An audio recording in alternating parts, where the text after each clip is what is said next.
అమ్మా ముందుగా ముఖ్యంగా ఆడవాళ్ళకి నేను వస్తే బ్రాందీ షాపులు ఉండవు అని చెప్పాడమ్మా. ఆడవాళ్ళు చెప్పండి, చెయ్యొద్దండి. తీసాడమ్మా. తీయకపోగా బ్రాందీ షాపులకు అప్పు తెచ్చాడు. తెలుసా బ్రాందీ షాపులు అప్పు తెచ్చాడో తెలుసా? 8,000 కోట్లు, 8,300 కోట్లు అప్పు తెచ్చాడు బ్రాందీ షాపుల మీద. వడ్డీ ఎంత? 9.62%. ఎన్ని సంవత్సరాలకి? 25 సంవత్సరాలు. వీడు 3 నెలల్లో జైలుకి పోతాడు. 25 సంవత్సరాలు అప్పు తెస్తాడా? మరి రేపు చంద్రబాబు గారు గెలిచిన తర్వాత, జనసేన గెలిచిన తర్వాత అప్పు తిరుగుతుందా?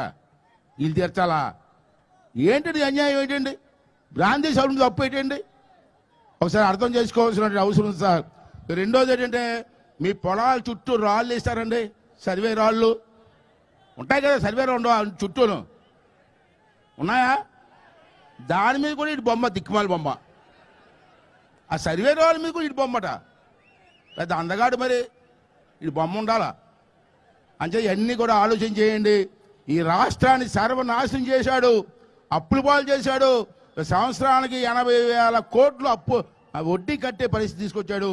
రేపు చంద్రబాబు నాయుడు గెలిచిన తర్వాత ఎన్ని ఇబ్బందులు పడి అప్పు తీర్చాలో ఒక్కసారి మీరు అందరూ కూడా అర్థం చేసుకోవాలా.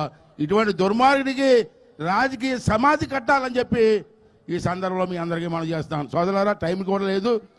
నేను మంచో చెడ్డది కదని మీ అందరికీ నాతో పరిచయం ఉంది. 40 సంవత్సరాలు బట్టి 40 సంవత్సరాలు బట్టి మీ సేవ చేసుకుంటున్నాం. వేదికన్న తెలుగుదేశం అందరూ కూడా మిమ్మల్ని ఒక విషయం అడగాల.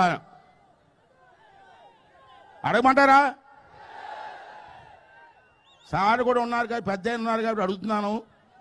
అనకాపల్లి ఎంపీ సీట్ గురించి అందరితో పాటు మా అబ్బాయి కూడా అప్లికేషన్ పెట్టుకున్నారు సార్.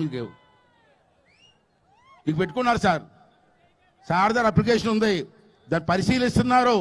పరిశీలనలో అమ్మవారి దయ వల్ల, మన మాడుగుల అమ్మవారి దయ వల్ల కానీ సీట్ వస్తే నన్ను ఎలాగ ఆదరించారో మా అబ్బాయిని కూడా మీరు అందరూ కూడా ఆదరించమని చెప్పి ఈ సందర్భంలో మీ అందరినీ కోరుకుంటూ మీద సెలవు తీసుకుంటున్నాను. థ్యాంక్ యూ వెరీ మచ్ అండి.